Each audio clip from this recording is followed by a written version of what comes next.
Ya, Bapak langsung. Ya. Ya, selamat malam Bapak Ibu dan juga jemaat sekalian. Malam ini kita akan kembali untuk diperlengkapi dalam nuansa pembinaan keluarga ya, karena ini bulan keluarga secara sinodal, dan hari ini kita akan membahas satu isu yang bagi saya sih cukup menarik begitu ya, karena isu yang tidak akan pernah habis makan usia, yaitu emosi anak dan juga emosi orang tua begitu ya. Kadang-kadang walaupun sudah serumah, walaupun sudah mengenal satu dengan yang lain, dan entah mengapa emosi itu kadang-kadang tidak terkendali dan lain sebagainya. Dan malam hari ini Ibu Charlotte sudah hadir untuk memberikan kita materi yang cukup baik ini supaya kita lebih bisa lagi untuk membina keluarga kita masing-masing. Dan malam ini kita susunannya cukup singkat, kita akan 2 pembukaan, lalu Ibu Charlotte akan menyampaikan materi, setelah itu kita akan tanya jawab lah begitu ya, dan kita maksimal sampai jam 9 malam untuk sesi kita, untuk pembinaan pada malam hari ini. Oleh karena itu, sebelum kita memulainya, kita bersatu di dalam doa. Mari kita berdoa. Bapa di dalam surga, terima kasih Tuhan, pada malam hari ini Tuhan, kami boleh menyiapkan waktu kami untuk kembali belajar Tuhan akan firman-Mu dan juga masalah-masalah dalam keluarga kami Tuhan. Tuhan Yesus tolong pimpin kiranya Ibu Charlotte Tuhan, supaya beliau boleh menyampaikan materi dengan baik, dan kami juga Tuhan sangat terbantu dalam hal membangun keluarga kami Tuhan.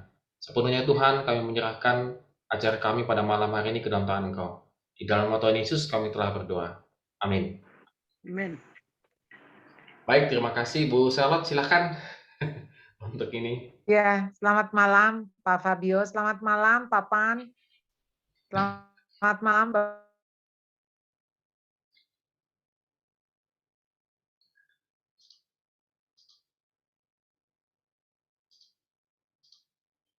Syukur ya bisa belajar lagi bersama-sama. Hari ini tema kita adalah emosi anak versus emosi orang tua ya. Memang nih yang namanya emosi ya, apalagi di masa-masa seperti ini ya, kita sangat rentan sekali ya, emosi kita bisa fluktuatif ya. Nah, jadi emosi itu macam-macam. Kalau orang tuh kan bilang emosi, wih dia emosi nih, artinya marah. Enggak. Jadi emosi itu bisa emosi sedih, bisa emosi senang, bisa emosi takut, bisa emosi malu. Jadi emosi itu macam-macam. Apa nih yang dirasakan? Jadi emosi itu suatu bentuk perasaan ya, berupa reaksi seseorang terhadap suatu keadaan. Jadi bisa ada emosi yang positif, yang tadi ya sukacita, bahagia, ya tertawa gitu ya, gembira, ataupun yang tidak menyenangkan. Bisa marah, bisa takut, bisa sedih gitu. Nah, jadi Saudara, di masa-masa pandemi ini ya, ini kita lihat ya, orang tua marah nih. Ya. Tolong ya sampaikan ke guru yang bersangkutan. Oke, Mam. Saya coba sudah mau banting laptop saya. Waduh. Lama-lama saya minta biaya terapi psikiater ke sekolah. Ya. Jadi ini rupanya orang tuanya udah emosi, ya, emosi marah nih, kesel banget. Lalu gurunya bilang, "Oke, Mam, ditampung ya." Disampaikan ya, Sir, jangan cuma ditampung. Emang situ tempayan tampung-tampung. Gara-gara emosi sampai martabak habis 6 potong. Waduh, kalau saya gendut kan repot. Nah, jadi ini masalah emosi. Dia sampai makan martabak sampai 6 potong. Aduh, ini keputusan dia. Artinya gini, segala sesuatu yang terjadi dalam hidup kita, di luar kendali kita, kita nggak bisa apa-apa. Tapi ketika kita mau berespon, kita mau marah atau kita mau kesel, itu kita yang kendalikan. Jadi di luar Diri kita tidak mampu kita kendalikan, tapi di dalam diri kita, kitalah yang mengendalikan.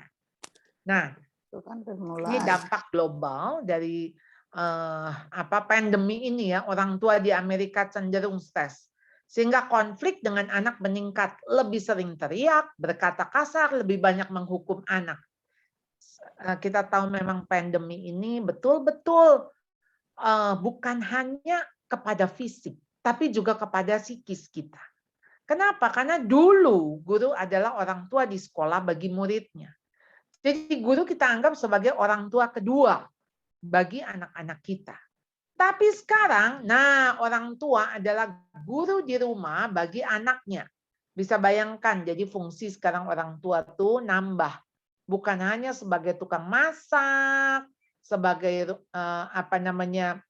babysitter juga, nambah juga jadi guru, perannya bertambah. Ya, ini yang membuat memang jadi orang tua emosi. Kita lihat ya, ini ya. Pancasila. Tunggu dengar dulu. Pancasila. Pancasila. Satu. Coba lihat di sini. Pancasila. Satu. Yang Tuhan. Ketuhanan yang Maha Esa.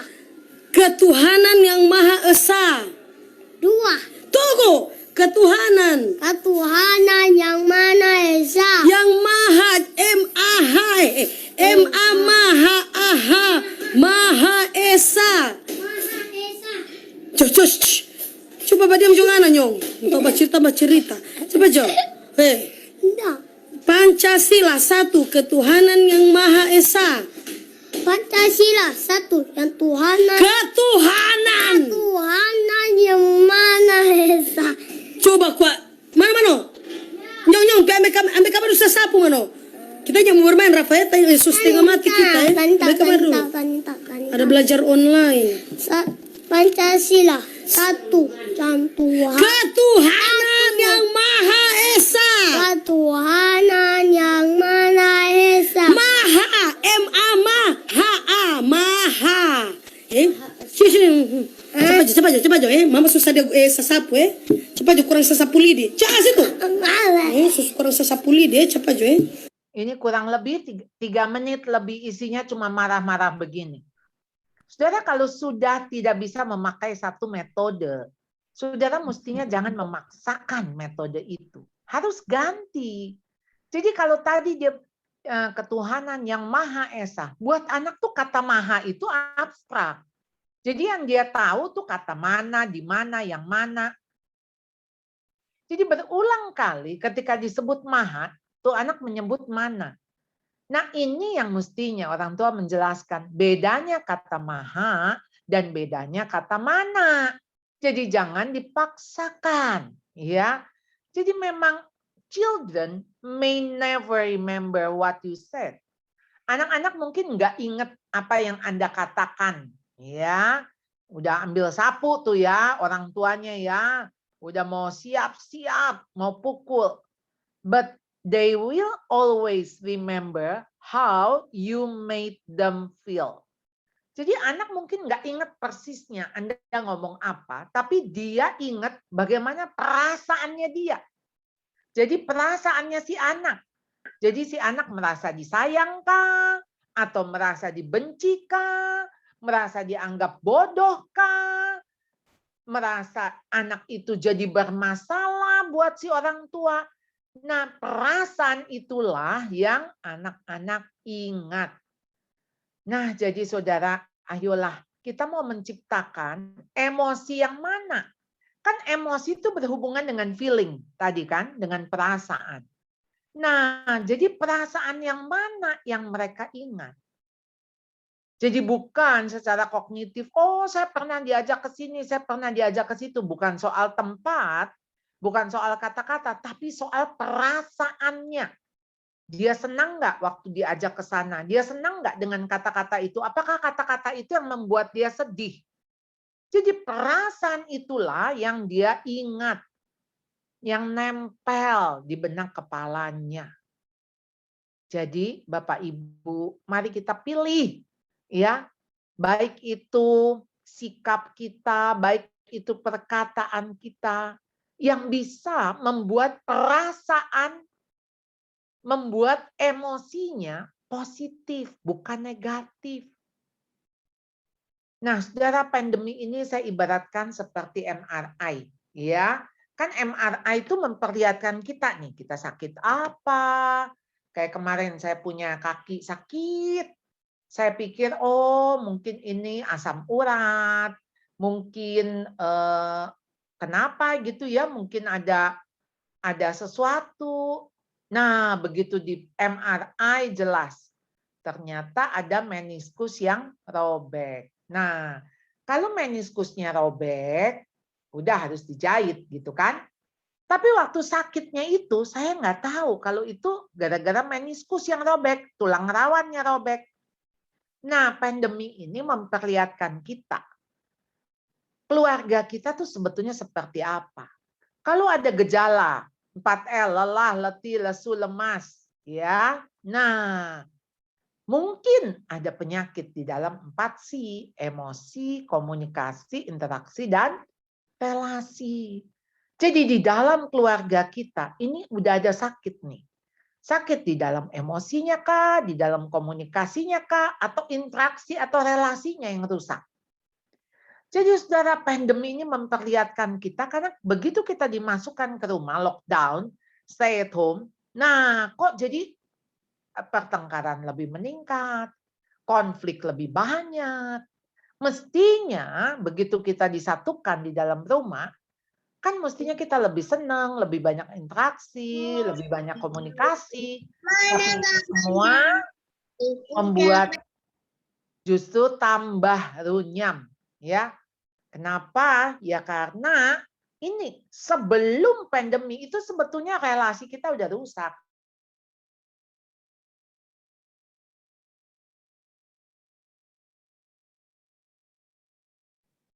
Iya. Saya lanjut. Nah, jadi mestinya di dalam komunikasi kita dan relasi kita sebelum pandemi itu berarti sudah ada masalah. Sehingga waktu pandemi datang, tambah kelihatan masalahnya. Ya. Nah, jadi oleh karena itu, saudara, saya mau pakai kata P3K. Nah, P3K itu bukan pertolongan pertama pada kecelakaan, tapi P3K, penerimaan, perubahan, pengampunan, dan K-nya adalah kasih. Ya. Jadi saudara, kita mulai dengan P yang pertama, yaitu penerimaan. Kenapa sih orang tuh sulit menerima? Karena ada ekspektasi yang salah ya. Seandainya kamu seperti ini gitu kan, berandai-andai ya. Seandainya, lalu kita mulai menghakimi. Ini sih gara-gara kamu nih. Nah, ya, kita mulai menyesali. Kalau saja kamu tidak melakukan ini. Ya, dan akhirnya pola pikir kita seharusnya kamu. Saudara, kata seharusnya, ya kadang-kadang kita udah nasi jadi bubur. Sehingga tuh udah nggak bisa seharusnya. Jadi saudara, mulainya dari mana? Karena ada ekspektasi. Nah, kalau udah ada harapan, ekspektasi, tidak sesuai dengan realita, maka di situ terjadi kekecewaan. Nah, kecewa terjadi karena apa? Karena kita tidak berterima. Jadi ekspektasi kita salah. Oh, seandainya kamu seperti ini ya. Ini terjadi gara-gara kamu, kita menghakimnya. Kalau saja kamu nggak melakukan ini. Seharusnya kan kamu begini. Nah, saudara, bisa kebayang nggak? Kalimat ini yang ada menimbulkan perasaan apa? Perasaan bersalah. Kalau kita tidak menerima, dia juga tidak akan menerima dirinya. Jadi kapan kita melihat itu sebagai kejahatan? Kapan itu melihat sebagai cacat? Nah, kalau kesalahan yang dilakukan itu karena dia tidak sengaja, karena dia tidak mampu, kita harus melihatnya dia sebagai kelemahan. Nah, kalau sebagai kelemahan, Artinya, ya memang dia cacat. Namanya juga kelemahan. Mau diapain? Ya terima saja. Namanya juga cacat. Tapi kalau kesalahan yang dilakukan bentuk kesengajaan, sebagai bentuk ketidaktaatan, sebagai punya motif pemberontakan. Nah, kita harus melihat itu jahat. Jadi yang dikoreksi yang mana? Yang ini yang jahat, yang ada motif. Yang cacat nggak bisa dikoreksi, cuma bisa dinasehati. Jadi ayolah saudara, ketika kita ini kan hidup dengan manusia berdosa. Kita juga masih manusia berdosa, bisa salah. Dan boleh salah. Selama masih di dunia ini, kita memang tidak sempurna, di dunia yang tidak sempurna, dengan orang-orang sekeliling yang tidak sempurna. Jadi tinggal melihat, kita bedakan. Apakah ini cacat atau ini jahat. Jadi saudara, di Yakobus pasal 1 ayat 19 sampai 20 mengatakan begini, perhatikanlah ini baik-baik saudara-saudara yang tercinta. Setiap orang harus cepat untuk mendengar, tetapi lambat untuk berbicara dan lambat untuk marah. Orang yang marah tidak dapat melakukan yang baik yang menyenangkan hati Allah. Saudara, ini satu terjemahan sendiri tentunya ya. Jadi kita disuruh cepat mendengar, lambat bicara, lambat marah. Jadi artinya saudara kita harus ubah sudut pandang kita. Karena begitu berubah sudut pandang kita, maka akan berubah sikap kita, respon kita. Karena mindset kita berubah. Nih ya, ada contoh ya, mungkin ini hanya cerita saja. Tapi cerita ini menolong kita untuk memahami betapa pentingnya mengubah mindset, mengubah sudut pandang. Di sebuah gerbong kereta api, ada 2 anak berlarian, kakak beradik masih kecil.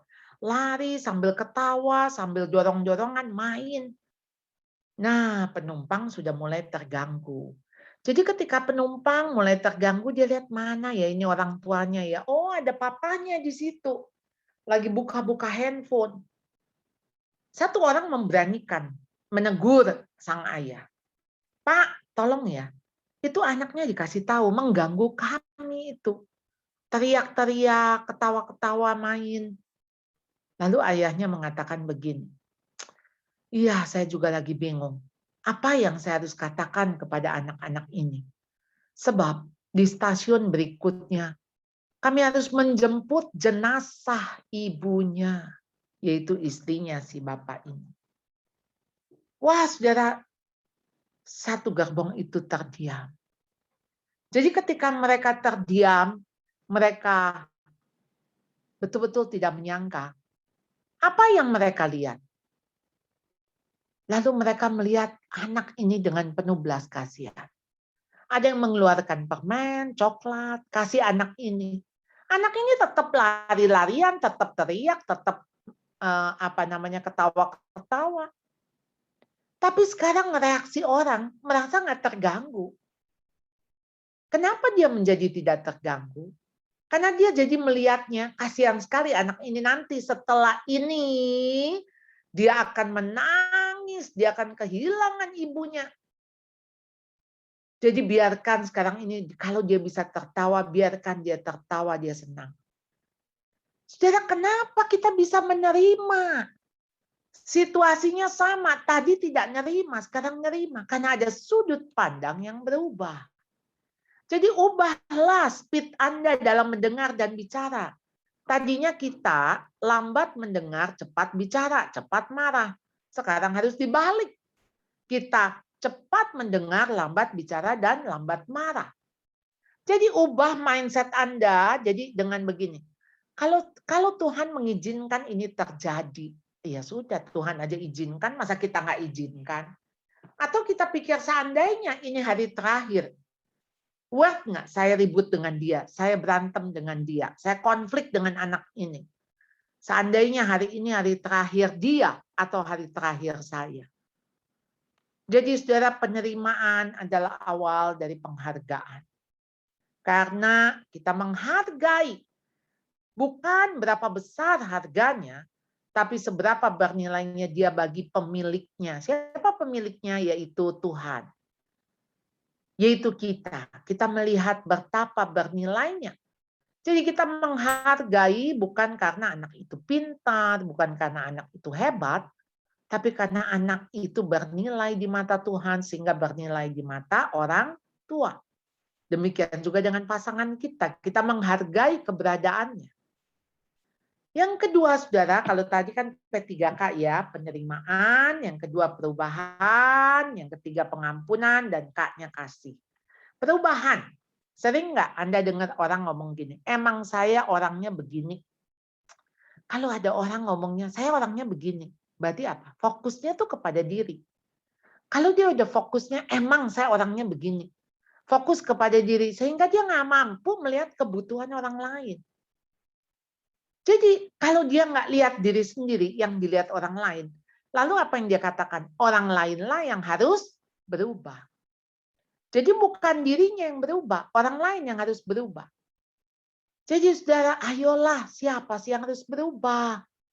Yang waras, yang berubah lebih dulu. Jadi saudara, ayo sabar. Ya, sabar tuh saudara, patient kan. Nah, patient tuh pasien kan? Ya, pasien tuh apa saudara? Penderita. Ya, jadi yang pasti sulit, sakit, susah ya. Sulit buang air besar, sakit badannya, sakit kepalanya, sakit jantungnya, susah nafas, susah makan. Jadi yang ada penderitaan. Orang tuh kalau sabar, saudara, memang dia menderita. Itu udah pasti. Kan nggak perlu sabar ya untuk senang. Kalau saudara bahagia kan nggak perlu sabar. Jadi sabar tuh berhubungan juga dengan penantian. Sampai batas kapan nggak tahu. Jadi definisi sabar itu sanggup atau bisa bertahan tanpa batas waktu. Kalau ada orang bilang sudah habis kesabaran saya. Nah, yang habis itu pasti bukan kesabaran namanya. Karena kesabaran tuh nggak mungkin habis. Ya. Jadi sabar juga belajar menahan diri. Belajar menunda keinginan atau kepuasan. Itulah sabar. Ya, berani menahan, belajar menunggu. Menunggu sampai kapan ya nggak tahu. Kita harus terus menanti kedatangan Tuhan dan harus sabar. Sampai kapan ya kita nggak tahu. Tapi iman pengharapan kita bisa melihat satu saat nanti kita akan berjumpa dengan Tuhan. Sehingga penderitaan yang sekarang ini membuat kita mampu bertahan. Ya. Sabar juga berhubungan dengan pengendalian diri. Jadi patience is not about how long one can wait, but how well one behaves while waiting. Jadi kesabaran itu bukan soal berapa lama seseorang bisa menunggu, tapi bagaimana orang itu menunggu, tapi dengan bisa mengendalikan dirinya. Enggak pakai marah ya. Jadi mari kita belajar melambatkan langkah, slow down ya. Jadi ayo kita jangan cepat marah, cepat berkata-kata, cepat bicara, tapi mari lambat marah, lambat berkata-kata. Kita ikuti semua proses. Ingat di dalam proses pasti ada progres. Cuma memang prosesnya harus kita ikuti. Yang ketiga, patient, the capacity to accept or tolerate delayed trouble or suffering without getting angry or upset. Kemampuan kita untuk menerima, ya menerima apa? Penundaan, kesulitan, penderitaan, semua deh, masalah, tanpa kita menjadi marah ataupun kesel. Jadi memang sabar itu berhubungan dengan penerimaan. Nah, ayolah berhubungan tadi dengan P yang pertama yaitu penerimaan. Sehingga untuk menerima, mari kita belajar melihat sisi positif. Jadi makanya harus diubah sudut pandang. Segala sesuatu tuh ada negatif, ada positif. Kalau Anda lihat ya, anak kejar-kejaran main. Anda lihat positifnya apa? Aduh, untung dia masih sehat. Kalau Anda lihat meja makan berantakan. Untung deh, berarti masih ada yang dimakan, masih ada yang dihidangkan. Anda melihat sisi positif. Selalu ada dari setiap peristiwa, dari setiap orang, Dari setiap kondisi itu pasti ada sisi positif, ya tentu ada sisi negatifnya juga. Jadi menerima kelemahan dan kesalahan atau kegagalan sebagai satu hal yang biasa dalam hidup, ya. Nah, saudara, perubahan adalah awal dari pertumbuhan dan bertumbuh dalam karakter menjadi serupa Kristus. Jadi perubahan itu awal dari pertumbuhan. Kalau mau ada pertumbuhan, pastilah ada perubahan. Dan kita mau bertumbuh, berubah ke arah Kristus, ya. Yang ketiga, saudara, pengampunan, ya, penerimaan yang membuat kita bisa berubah. Dan kalau kita mau berubah, syaratnya kita harus mau mengampuni. Pengampunan, sebuah keputusan yang menyakitkan. Wah, ini pengampunan tuh nggak enak. Bagaimana kita mengampuni orang yang bersalah kepada kita, dan kita harus katakan kok enak dia. Kita bisa bilang enak karena kita merasa sakit, merasa nggak adil, merasa kok tega-teganya. Ya, jadi keputusan untuk mengampuni pun kita rasa nggak rela. Dan keputusan ini sangat menyakitkan untuk menerima orang yang melukai kita. Yang kita anggap orang ini sebagai alat yang Tuhan pakai untuk membentuk kita. Jadi saudara, ada berapa kata kerja di sini? Menyakitkan, menerima, melukai, membentuk. Wow, ada 4 kata kerja. Ada proses yang kita jalani di dalam proses pengampunan ini. Nah saudara, forgiveness is not something we do for other people. Pengampunan itu sebetulnya bukan kita lakukan buat orang lain. Kita lakukan itu buat diri kita sendiri. Supaya kita sembuh dan kita bisa move on. Ayo, kita harus mengampuni bukan untuk orang itu saja, tapi untuk diri kita. Jadi pengampunan itu merupakan awal dari pemulihan.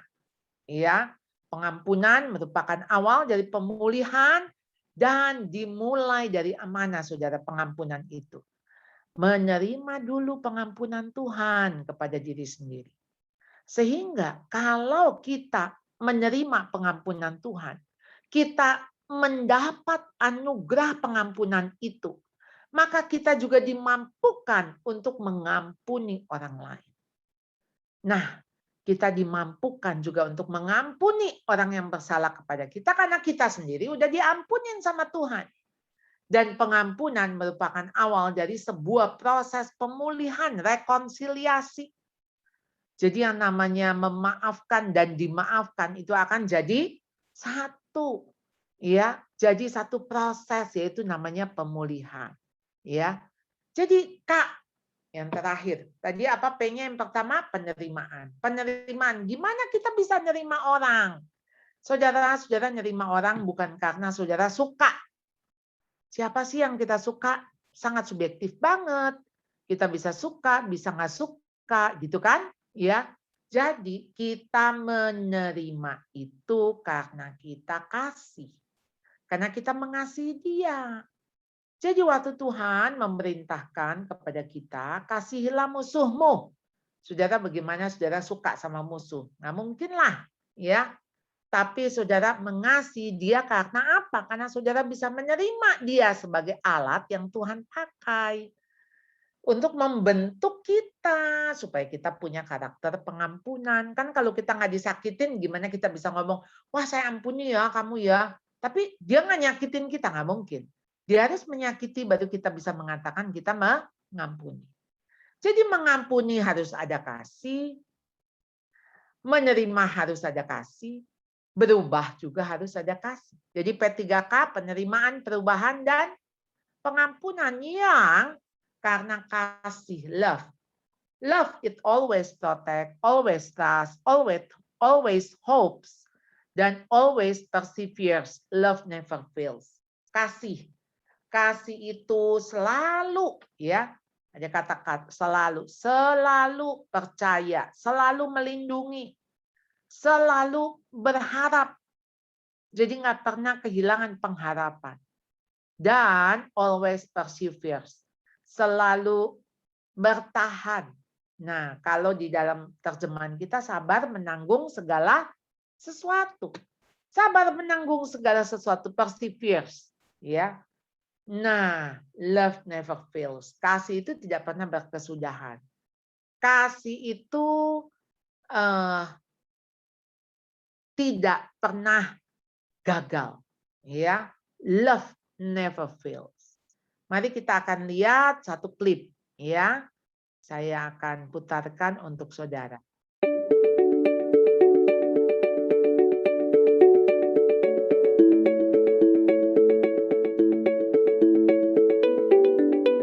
Sudah berapa lama kita ada di rumah saja? Seperti ini tidak pernah kita alami sebelumnya. Kalau berlibur pun, saat-saat liburan, paling hanya 1 minggu, 2 minggu. Tapi sudah beberapa bulan kita di rumah. Dan kita masalahnya tidak boleh keluar dari rumah kalau tidak penting. Jadi kita akan ketemu dengan orang yang sama, yaitu anggota keluarga dan 4L, lu lagi, lu lagi. Di situ terjadi konflik dan konflik akan meningkat. Karena apa? Karena kita akan melihat keburukannya, kejelekannya. Dan itu sesuatu yang tentu kita tidak harapkan. Pasti kita kesal. Dan kalau kesal, Anda marah. Dan ketika Anda marah, stres.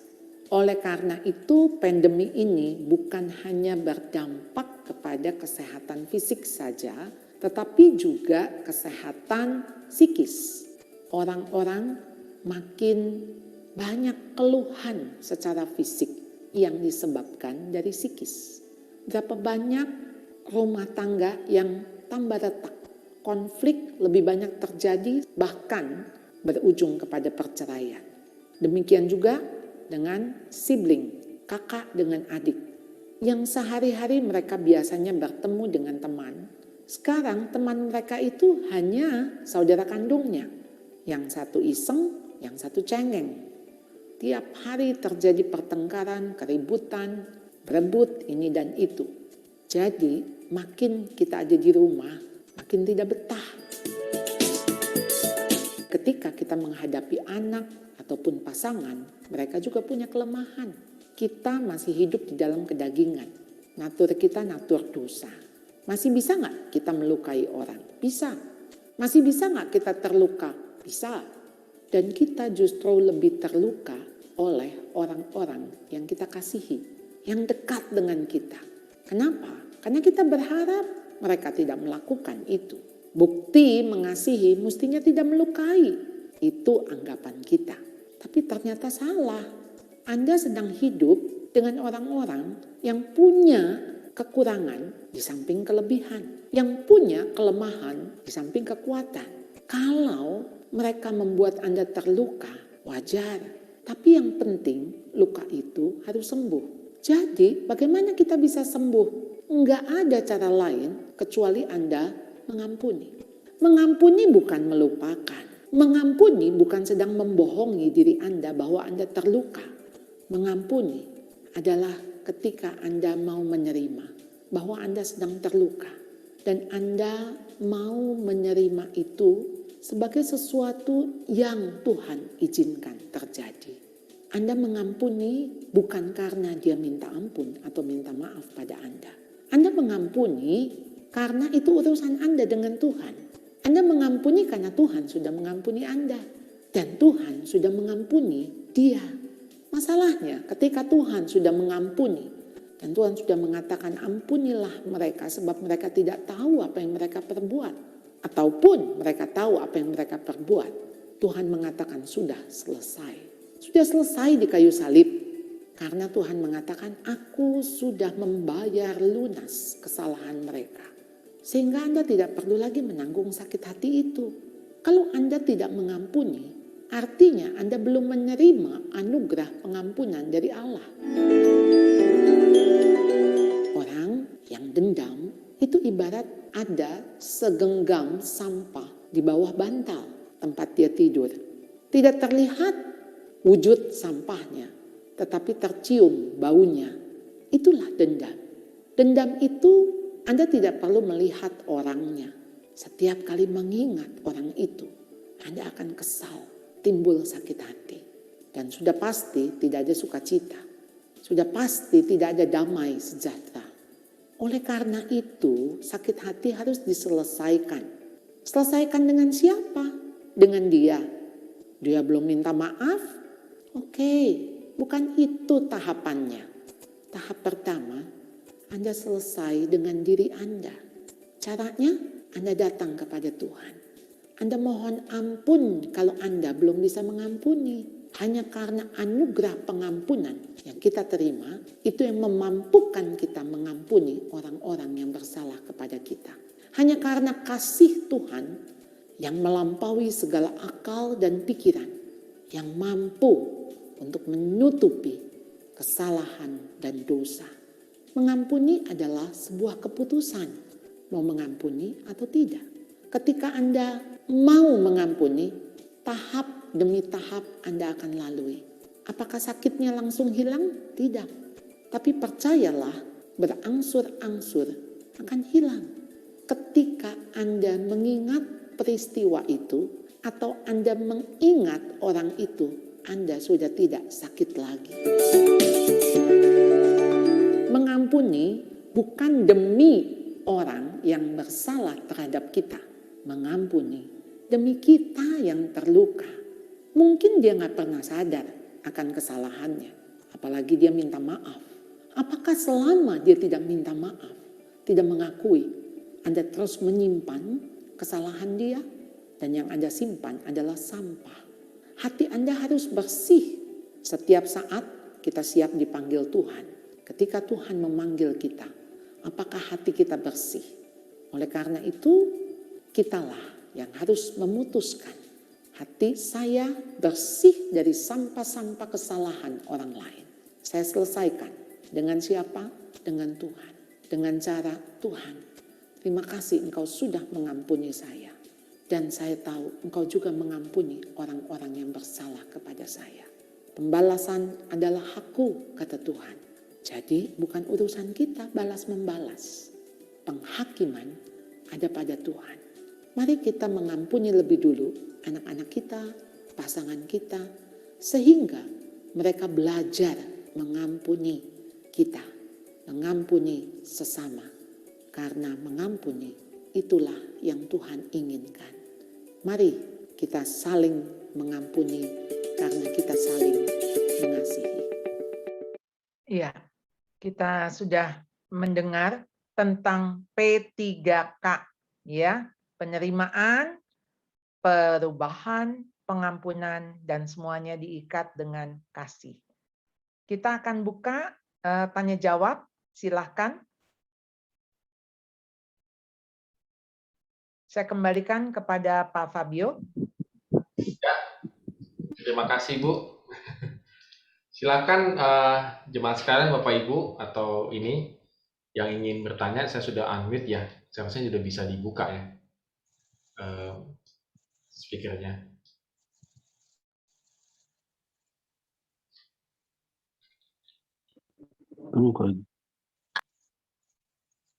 Silakan jika ada yang mau bertanya.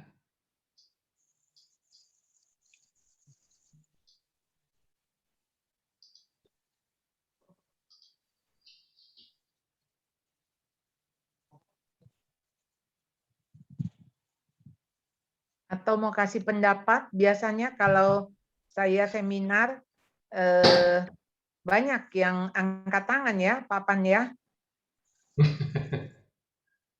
Bisa-bisa waktunya nggak cukup.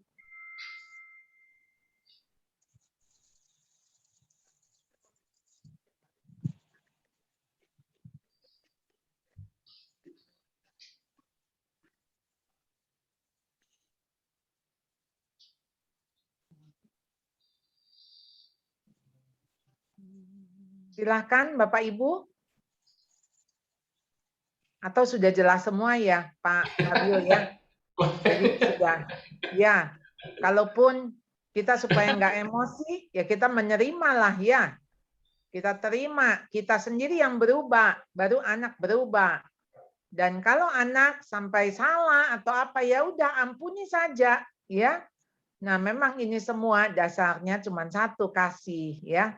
Kayaknya memang simple ya, gampang apa namanya dibicarakan ya, tapi memang untuk melakukannya saya tahu tidak mudah.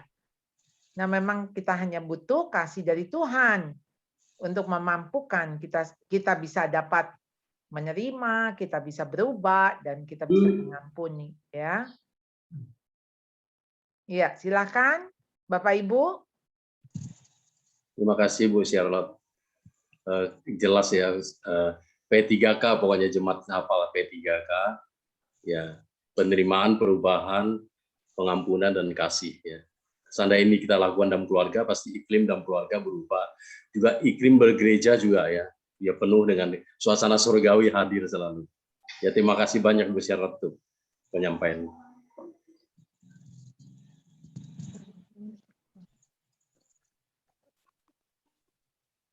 Mungkin ada yang mau sharing atau apa begitu, mau cerita. Bu, saya mau tanya deh, saya aja deh yang nanya deh, Bu. Iya. Kenapa ambil tema ini? Kayaknya jemaat tidak butuh tema ini. Padahal sangat butuh loh. Saya termasuk yang ini ya, mungkin karena orang tua saya mendidik saya itu agak keras lah begitu ya, disiplin dan segala macam begitu. Nah, sewaktu saya mengalami hal itu, saya banyak berontak sebenarnya. Saya nggak seneng gitu, diginiin apa tuh nggak seneng. Walaupun saya ngerti ada manfaatnya. Tapi tadi benar kata Bu Charlotte, saya jadi sangat ini ya. Oh iya ya, apa yang dirasakan ya, ternyata yang diingat begitu ya. Dan ternyata saya tidak sadar itu saya lakukan ke anak-anak saya gitu ya. Jadi satu sisi saya ingin disiplin seperti yang saya alami begitu ya. Walaupun saya ngerem, saya kadang-kadang ya kebablasan, saya kadang-kadang ini gitu ya. Mungkin Bu Charlotte bisa kasih tips lah gitu ya. Kalau yang sudah kebablasan nih bagaimana gitu ya? Bisa saya ya tadi kayak Pak Pan bilang suasana bisa kondusif lagi begitu ya. Karena ternyata yang emosional itu adalah saya begitu ya. Bukan anak saya yang emosi, tapi saya yang emosi gitu ya. Dan seringkali kita salahin tuh anak, bukan kita yang kita salahin gitu ya. Itu kan harus jujur ya. Kebanyakan orang tua itu salahnya itu adalah ya salahnya dia, bukan salah si anak gitu ya. Nah itu saya akuin, saya suka kebablasan begitu ya. Maksudnya saya tuh begini atau bagaimana ya jadinya malah salah gitu ya. Nah itu yang saya khawatirkan. Yang tadi saya jadi tertusuk juga gitu ya. Waduh, jangan salah di selama ini saya ketika teori tadi gitu yang tentang anak itu mengingat apa yang dirasakan gitu ya. Kira-kira tipsnya bagaimana Bu itu? Jadi itu gini, kita ke atas, kita nggak bisa rubah kan. Kita punya orang tua yang keras, yang sangat disiplin dengan caranya. Yang dia pikir dia sedang melakukan yang benar. Dia pikir ini baik buat anaknya. Karena dulu dia juga dididik oleh si opung, oleh si kakek, nenek juga begitu. Gitu ya. Nah, kita ke atas nggak bisa merubah karena sudah terjadi the past. Tapi kita itu bisa merubah ke bawah, maksudnya ke anak. Ya, karena ke anak itu kan ke depan, ini udah di belakang, udah lewat. Yang kalau ke anak kan belum. Jadi kita bisa merubah itu. Dengan cara apa? Kita mesti terima dulu. Terima bahwa orang tua kita begitu. Karena kalau kita nggak nerima, sorry to say, kita itu tetap pahit. Karena kita selalu bertanya gini, kenapa dulu saya mesti dimarahin soal begini aja? Kenapa kamu keras begitu? Saya salah, cuman salahnya anak-anak. Tapi kenapa saya harus dipukul di depan teman-teman? Misalnya gitu kan, yang kita ingat kan waktu kita dipukul di depan teman atau waktu kita dibentak misalnya di mana gitu. Maksudnya itu peristiwa-peristiwa yang terekam, yang tercatat. Nah, buat kita nggak berterima tuh. Jadi maksudnya misalnya dibedakan dari kakak K, dari adik K, dibedakan. Kita nggak berterima. Nah, memang yang pertama harus kita lakukan, kita terima dia. Yang artinya dia nggak sengaja. Dia tidak punya maksud jahat. Dia pikirnya bagus, baik, demi kebaikan anak, gitu ya. Jadi kita mesti mikirnya bahwa sekalipun dia punya maksud jahat, kita harus lihatnya gini, Tuhan izinkan itu terjadi. Sehingga kita jadi menerima dulu, Pak. Kalau kita bisa menerima itu, maka mindset kita kan berubah. Mindset kita berubah, oh dia mah dulu nggak belajar parenting. Dia mana ngerti lah ngurus anak. Misalnya, wah anak banyak, jadilah pusing.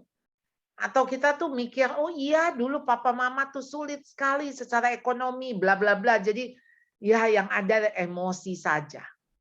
Jadi kita coba berubah mindset kita yang artinya kau di sana, aku di sini. Kau di sana, aku di sini. Maksudnya tuh kalau engkau berada pada posisi itu, aku berada pada posisi ini. Jadi ini dan itu tidak sama. Oke? Sehingga Bapak itu, Pak Fabio, nggak membawa kebiasaan itu. Yang artinya gini, oh memang papa-papa kan harusnya galak. Papa-papa harusnya emosi. Ya sama lah seperti dulu aku diperlakukan begini. Sekarang aku juga perlakukan kamu kayak gitu. Ya dulu juga aku digituin. Makanya sekarang aku gituin kamu. Itu tuh yang artinya like father, like son. Jadi ya aku seperti papa. Padahal itu yang Bapak nggak suka. Kan yang Bapak nggak suka atau yang Bapak suka itu yang paling nempel di kepala. Jadi yang Bapak tiru yaitu yang Bapak paling suka sama Bapak paling benci. Dan itu ada di kepala. Ada di benak. Nah, otomatis ketika itu yang kita nggak suka, itu yang kita lakukan. Persis seperti itu. Nah, jadi rahasianya melalui apa? Diputusinnya melalui apa? Pengampunan. Pengampunan itu seperti memutuskan, ini kayak orang tuh punya borgol bola besi hitam yang apa tuh ada di kaki. Tahu ya kalau orang dipenjarakan supaya dia nggak kabur, kan dikasih bola besi yang berat tuh. Dia maksudnya ada rantai besinya, ikat di kaki supaya nggak kabur. Nah, kita tuh kayak gitu. Kalau kita masih pahit dengan masa lalu, pahit dengan orang tua kita masih membawa luka-luka masa lalu kita tuh yang kita pelihara. Nah, itu ibaratnya kita masih punya bola besi itu. Mau nggak diputus? Supaya kita bisa lari, supaya bisa move on. Putusnya dengan pengampunan. Ya, jadi ya kita harus mengampunilah. Tuhan bilang, ampunilah mereka. Karena mereka tidak tahu apa yang mereka perbuat. Atau mereka tahu apa yang mereka perbuat, whatever. Tuhan bilang, dosanya sudah aku pikul di kayu salib. It's finished, sudah selesai. Jadi kenapa kita nggak boleh sakit hati? Karena sakit hati ya bikin kita dendam. Ya, kalau dendam yang dipikul itu membuat kita akhirnya kepahitan. Nah, jadi makanya kenapa marah itu mesti diselesaikan. Marah tuh nggak boleh dipelihara karena marah. Kalau marah cuman boleh sampai matahari terbenam, ya udah mesti padam amarah kita. Kalau enggak tuh dari sakit hati marah, marah benci, benci dendam, dendam pahit. Nah, Ibrani 12 ayat 15, jangan ada seorang, janganlah hendaknya kamu menjauhkan diri dari kasih karunia Allah, supaya jangan tumbuh akar yang pahit, yang membuat kerusuhan dan mencemarkan banyak orang. Jadi kita jangan jauh-jauh dari kasih karunia Allah. Kasih karunia Allah itu apa? Grace, mercy, pengampunan. Nah, supaya jangan tumbuh akar yang pahit. Kira-kira gitu Pak Fabio? Ya, saya tahu nggak mudah, tapi memang harus dilatih. Kalau nggak, akhirnya kita mewariskan yang justru kita benci.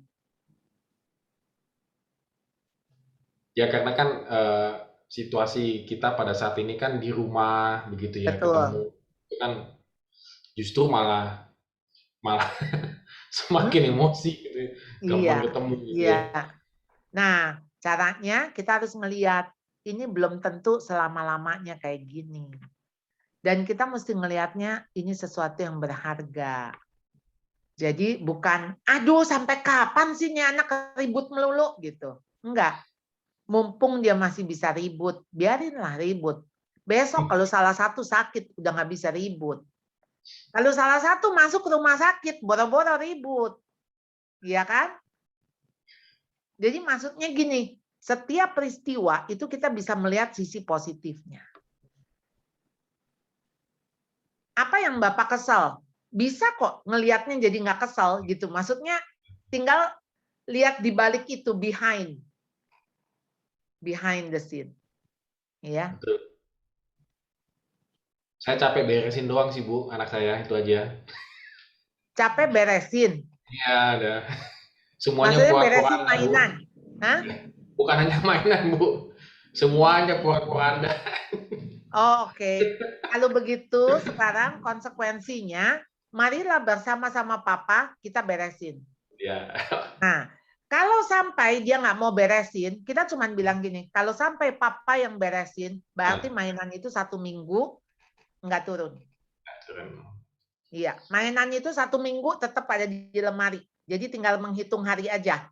Hari ke-7, hari ke-6, hari ke-5, hari ke-4, hari ke-3, ke-2, ke-1. Baru boleh main. Nah, di sini mah tinggal tegas aja, Pak. Daripada marah, maksud saya. Iya. Nggak usah marah. Tinggal lakukan aja konsekuensi itu.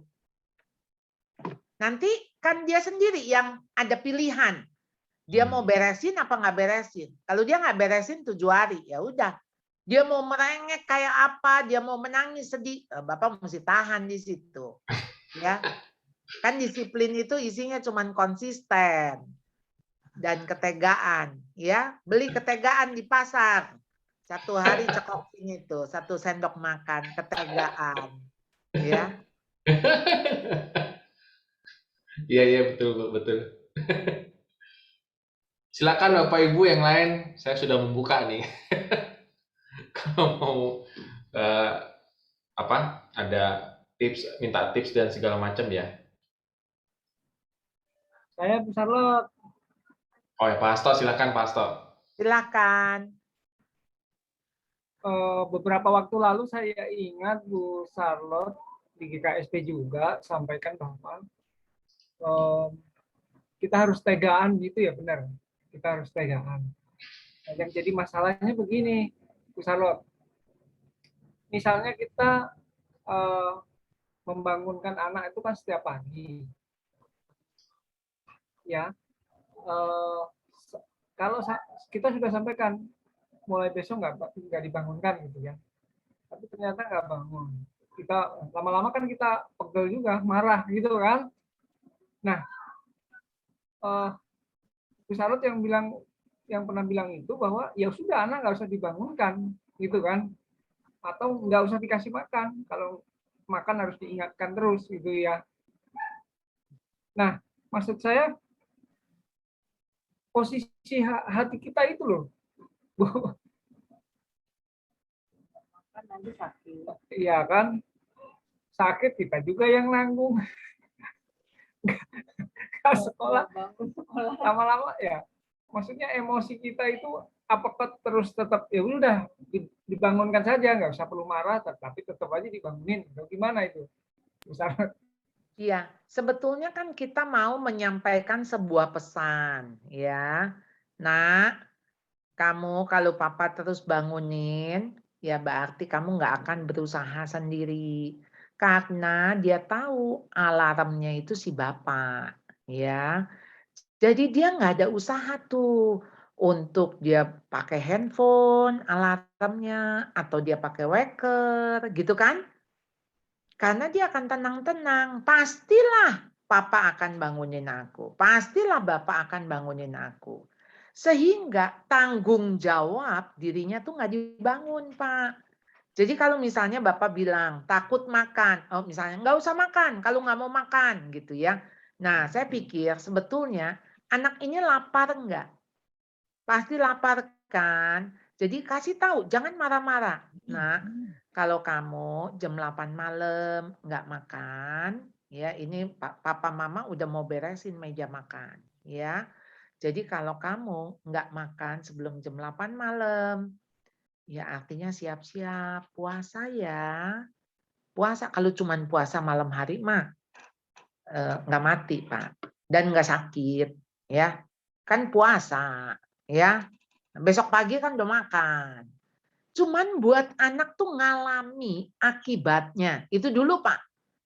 Tapi nggak usah pakai marah. Biarin kamu, mati aja kamu sekalian. Biarin kelaparan. Nah itu justru menurut saya kok nggak tepat. Justru nggak boleh. Itu berarti yang ditularkan oleh Pak Hasto itu adalah kebencian. Bapak lagi benci nih, dia nggak bisa bangun. Bapak lagi benci nih, dia nggak bisa, dia nggak mau makan gitu. Nah, jadi tentu Bapak udah masuk kepada nasihat ya. Nah, kenapa kamu belum mau makan? Ya nanti aja lagi asik main, misalnya gitu kan. Lah kalau kamu nggak mau makan sama-sama kita, ya maaf ya nanti dibereskan gitu. Jadi kita mesti jelasin ke dia. Kenapa nggak bisa excuse? Tentu ketika dia bilang, Papa makan dulu soalnya ini aku lagi nanggung diskusi sama teman-teman.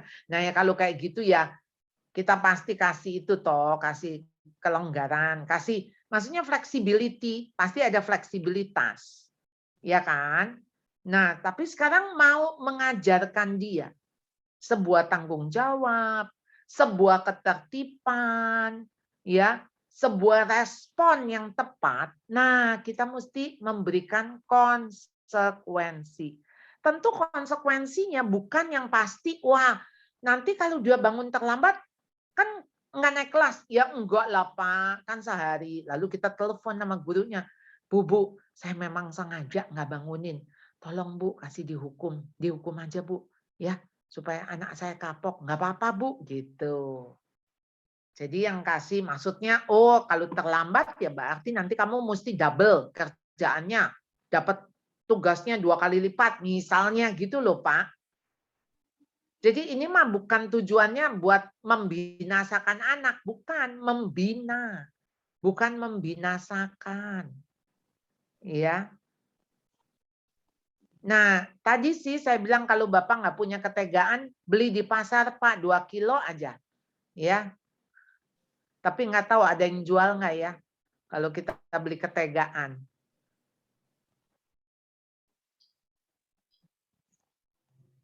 Iya.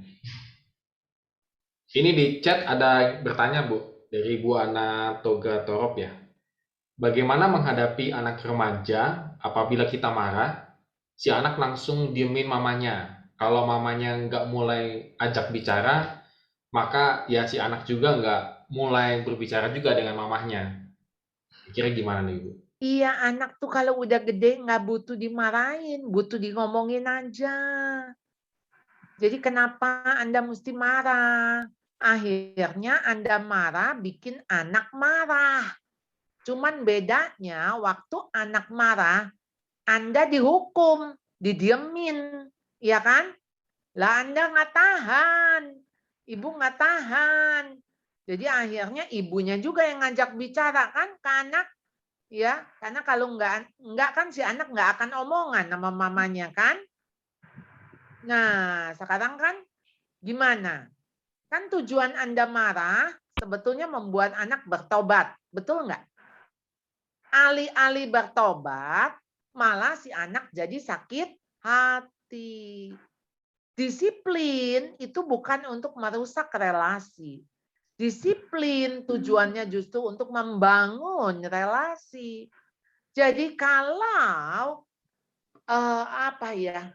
cara disiplin kita itu merusak relasi, menurut saya jadi nggak tepat, nggak sesuai tujuan. Jadi salah cara. Boro-boro si anak jadi terima kasih. Misalnya, Ma, terima kasih ya Mama marahin aku. Mama udah tegur aku. Pasti karena Mama sayang kan sama aku. Supaya aku lebih baik. Supaya aku ini misalnya ya. Boro-boro dia terima kasih. Yang ada kan dia ngambek. Jadi nggak selalu mesti dimarahin. Menurut saya sekarang kita harus pilih. Situasi mana yang kita perlu marah nggak? Jadi perlu atau tidak? Begitu. Kalau nggak perlu mah jadinya kan bukan marah, jadinya marah-marah ya. Dan amarah manusia tidak mendatangkan kebenaran di hadapan Allah. Jadi lambat marah, lambat berkata-kata, tapi cepat mendengar.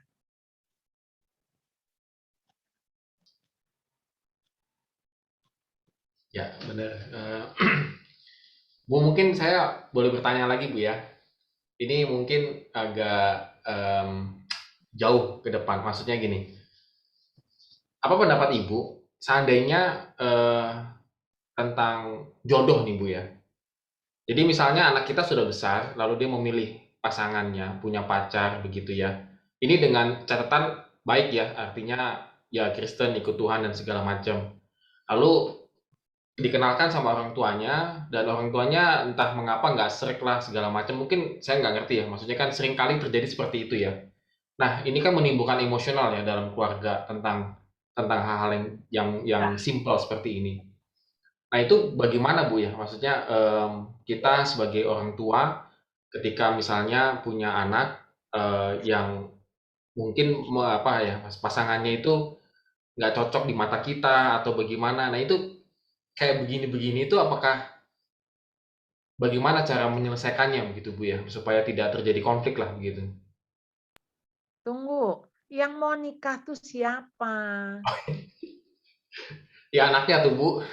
Ya iya, yang mesti cocok tuh anaknya. Oh iya. Kalau dia cocok, ya nggak apa-apa. Kenapa jadi mesti cocok sama kita? Dan jangan sampai cocok sama mertua, tapi nggak cocok sama anak kita. Nah, jangan sampai gitu kan? Maksud saya gini nih, prinsip cocoknya di mana? Karena pada dasarnya manusia tuh nggak ada yang cocok. Karena kita unik. Ya, tapi kan Tuhan proses cocok kita dibikin cekcok. Sehingga lama-lama cocok. Ya, betul nggak? Betul. Pak Pan sama Bu Yolanda cocok nggak? Banget. Misalnya gitu kan? Banget, tapi setelah diproses pastinya. Nggak ada yang kita tuh cocok tuh bisa persis sama, nggak ada. Nggak ada, dan cocok tuh hanya harapan. Cocok tuh proses. Proses aja. Lalu kita lihatlah sisi positifnya dia. Supaya kita bisa cocok. Karena kita ngelihatnya negatifnya aja, maka kita jadi nggak cocok. Kira-kira begitu ya? Ya. Ya, silakan Pak Susanto ya, mau angkat Pak Santo, tangan. silakan. Pak Santo.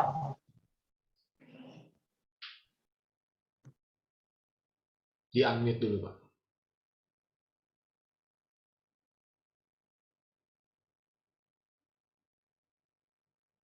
Belum di-unmute, Pak. Belum ke-unmute.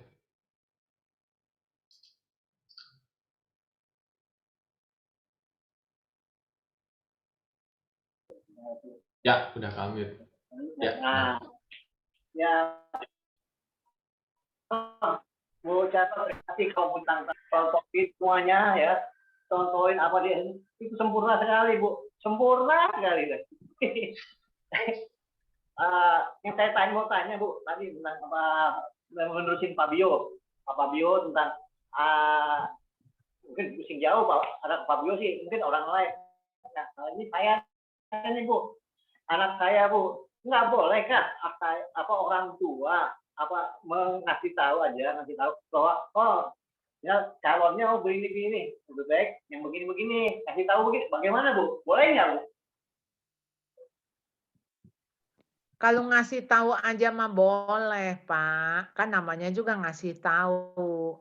Tapi tetap yang memutuskan itu si anak, ya. Jadi kita itu cuman bisa kasih prinsip. Prinsipnya apa?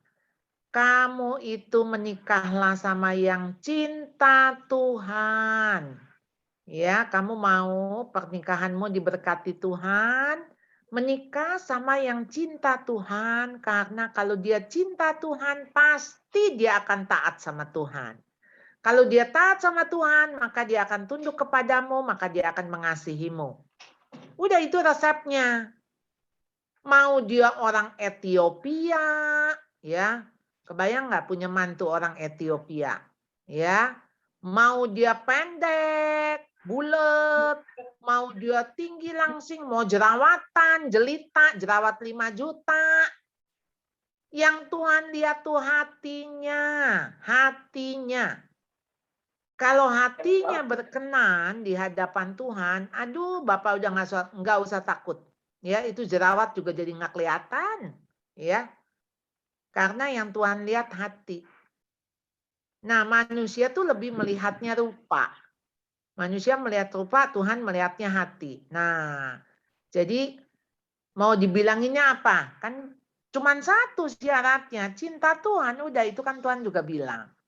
Terang dan gelap tidak dapat bersatu. Bagaimana kamu menjadi pasangan yang seimbang? Ya. Kalau yang satu terang, yang satu gelap. Ya. Jadi itu yang harus ada di dalam nasihat kita. Selebihnya soal sifat, soal sikap itu mah udah saling menajamkan. Besi menajamkan besi, manusia menajamkan sesamanya. Ya. Kira-kira gitu, Pak. Ada Bu Grace mau tanya? Ya, Bu Grace silakan. Ya, terima kasih Bu Charlotte. Saya mau tanya seperti ini. Gimana misalkan pada saat orang tua dan anak itu sedang dalam perdebatan itu, dan orang tua ini sedang dalam, misalkan lagi capek, kalau lagi capek gitu kan, misalkan biasanya suka emosi gitu kan, kalau apalagi ditambah perdebatan dengan anak gitu.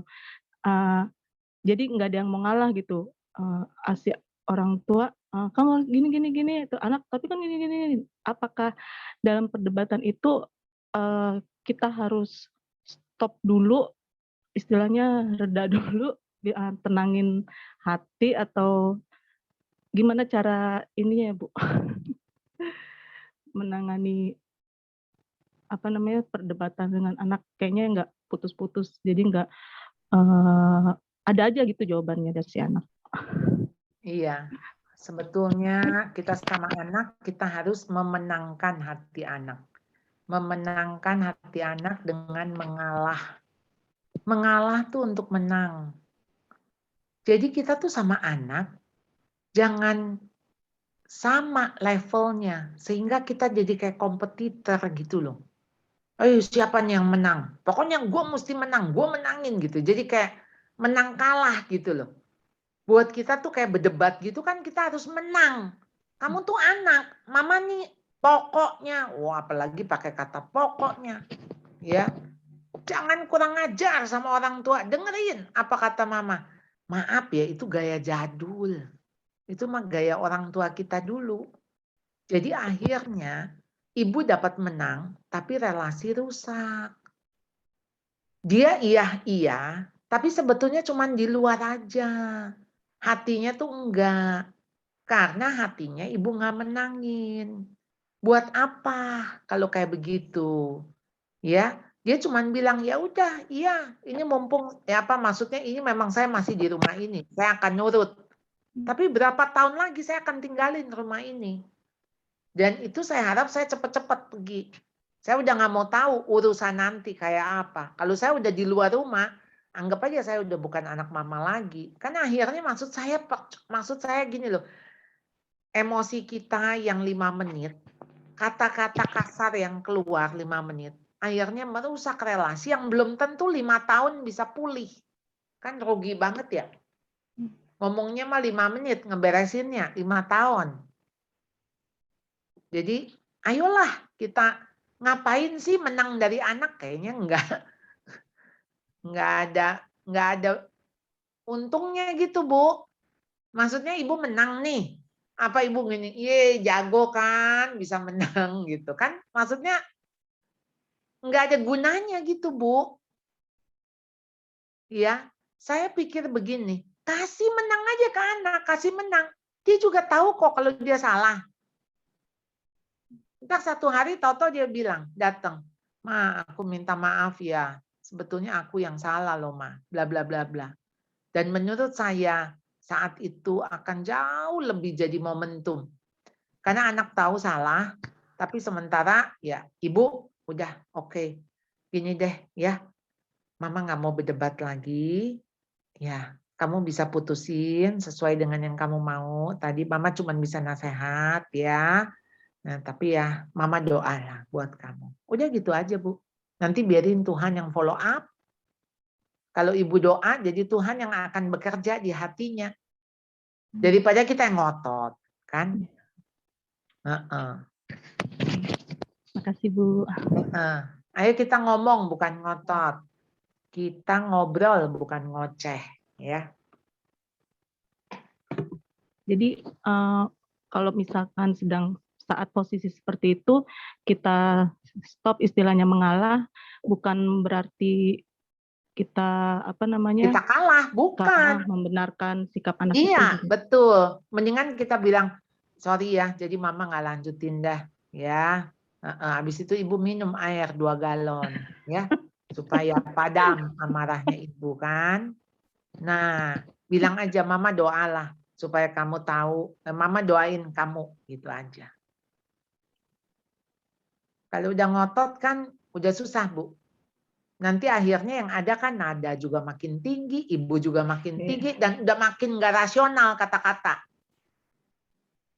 Betul nggak? Demi supaya menang. Jadi relasi rusak, sayang aja Bu, ngebangunnya mah setengah mati, ngerusaknya mah sebentar. Ya. Oke. Nggak lama, jadi kita mesti mikir gini, anak tuh hidup sama kita nggak lama. Bentar lagi juga dia ninggalin rumah kan, kuliah, kerja atau apa gitu kan, kita nggak tahu. Ya, jadi hargai waktu yang ada. Bu, ada yang nanya lagi, ngechat ke saya. Ini kayaknya dari perspektif anak ya. Apakah pertanyaannya memang agak unik ya. Bagaimana anak itu apakah diperbolehkan emosi kepada orang tuanya? Mungkin dalam hal, saya nggak ngerti ya, mungkin dalam hal perdebatan. Dan ketika anak ini emosi kepada orang tuanya misalnya gitu,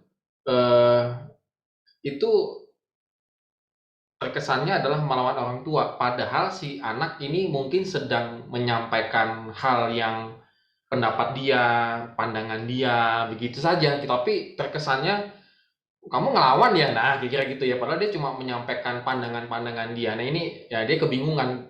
Gimana saya mau jelasin ke orang tua, kira gitu Bu. Iya, memang ini kita itu tidak terbiasa ketika anak menjelaskan. Karena dulu kita dididiknya orang tua ngomong sama kita tuh satu arah. Jadi kita mesti nerima aja, nggak boleh nanya, nggak boleh diskusi, apalagi kita mempertanyakan. Nah, jadi sekarang menurut saya, kan orang tuamu kan produk abad ke-20 ya. Kamu itu kan produk abad 21, udah beda abad. Ya. Nah, jadi gini, waktu mau explanation, menjelaskan, jadi mesti ada prolog. Mah, Pak, ini aku mau jelasin aja yang sesungguhnya terjadi, bla bla bla bla bla. Nada harus rendah. Lalu pakai permisi, Mah boleh nggak aku jelasin? Kalau Mama nggak keberatan. Jadi bukan kayak ngotot, Mama tahu nggak? Ini kan mestinya begini ini. Apaan sih? Nah, kalau kayak gitu namanya ngajak berantem, ya. Nah, begini. buat kita orang tua sebetulnya, bukan berarti kita tuh nggak mau ngedenger anak. Tapi kita harap anak itu mau menghormati gitulah. Jadi pakailah cara, kan kamu nggak mungkin ngomong nada tinggi bentak-bentak Presiden Jokowi kan. Nah artinya ketika kamu menghadapi orang yang kamu hormati, ya pasti sikap kamu juga nggak begitu, ya. Jadi ya ayolah hargai. Kalau nggak kasihan juga nih orang tua. Dulu sama orang tuanya nggak boleh ngomong. Sekarang begitu ngadepin anak nggak boleh ngomong juga. Betapa nasib ya. Kadang-kadang orang tua bilang, Bu, kita di zaman dulu kita nggak boleh ngomong loh sama orang tua kita. Kita mesti oke aja sabar. Sekarang kita sama anak kita malah disuruh sabar. Jadi jadi katanya kita kejepit. Ya tapi ya begitulah karena kita hidupnya di akhir abad 20 kan. Ya. Kalau prolog nggak berhasil, ada plan B, plan C, dan lain-lain nggak Bu yang bisa dilakukan anak terhadap orang tua? Oke, kalau prolog nggak berhasil, artinya Anda mesti diam. Nggak usah ngomong plan B-nya, nanti Tuhan yang ngomong. Atau pakai cara ambil waktu saat non-konflik. Atau pakai cara bisa WA, jadi nggak pakai nada. Gitu, ya. Lalu pakai cara yang terakhir yang tadi yang saya bilang doa, nggak usah ngomong. Nanti Tuhan yang ngomong. Kadang-kadang nggak harus diselesaikan hari itu juga. Ya, kalau nggak mendesak gitu loh. Kan kita hanya pikirkan ini kan sebaiknya begini, ini pandanganku. Ini gitu kan maunya kalau bisa mah secara itu ya. Maksudnya dijelasin apa-apa gitu. Ya. Oke. Ya. Ada lagi? Mungkin terakhir. Ya, terakhir silakan. Ada. Apakah ada lagi?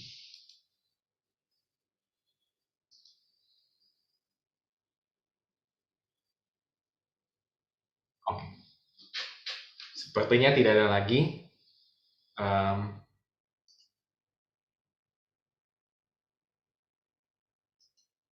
Oke. Untuk penutupnya Pak Pan boleh nanti sekaligus doa kali Pak ya.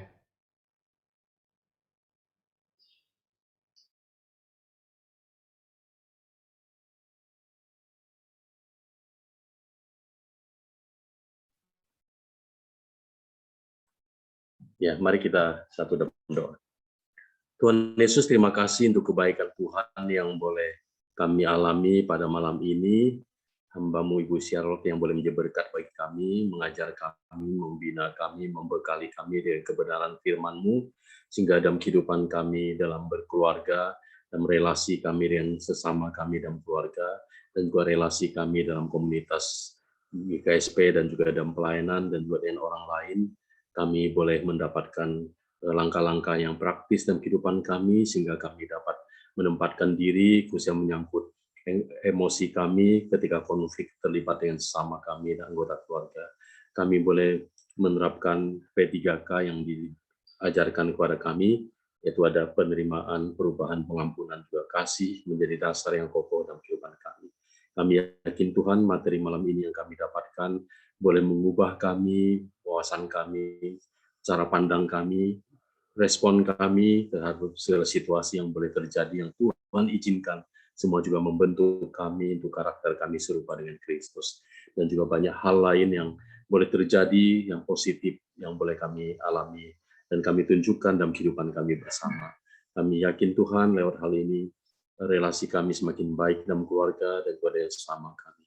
Kami saat ini Tuhan berdoa untuk semua kami yang ikut pembinaan ini, boleh dibekali dan juga kami melakukannya dengan kekuatan dari Roh-Mu yang memampukan kami untuk mentaatinya. Saya berdoa juga untuk Ibu Charlotte dalam kehidupannya, dalam keluarga, dan juga dalam tugas pelayanan yang Tuhan percayakan. Ibu Charlotte, dimanapun Tuhan mengutus dia, diundang untuk melayani. Banyak orang boleh diberkati, banyak orang boleh mengenal Tuhan dan mengalami berjumpa dengan Tuhan. Berkati suami dan juga anak-anaknya dalam pelayanan keluarga ini, Tuhan memberkati. Terima kasih Tuhan, segala puji hormat syukur kami kembalikan kepadamu Tuhan. Dalam nama Tuhan Yesus Kristus, kami berdoa dan bersyukur. Amin. Terima kasih Bu Charlotte. Sahabat, terima kasih. Bapak Ibu boleh buka kameranya sebentar, kita foto bersama ya dengan Bu Charlotte ya. Silakan membuka.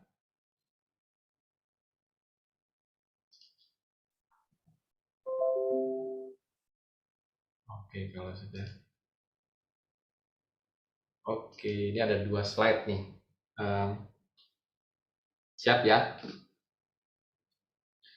1, 2, 3. Sekali lagi ya. 1, 2, 3. Oke. Ya, terima kasih Bu Charlotte. Tuhan memberkati. Ini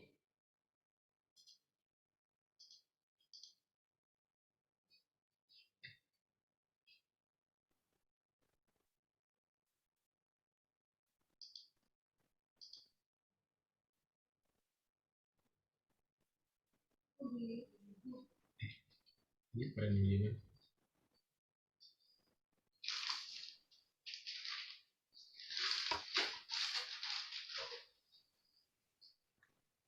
Lah, kenapa ya? Makasih Bu Charlotte. Ya, terima kasih Bu Ya, Wiwi. terima kasih banyak. Makasih Papan, Ya, makasih Pak terima kasih Fadil, Bu Charlotte, makasih Tuhan ya. memberkati. Terima kasih Bu Charlotte. Terima kasih Memberkati. Bapak Ibu, sampai ketemu Tuhan. Terima kasih Bu. Mari. Terima kasih Bu. Terima kasih Bu Charlotte.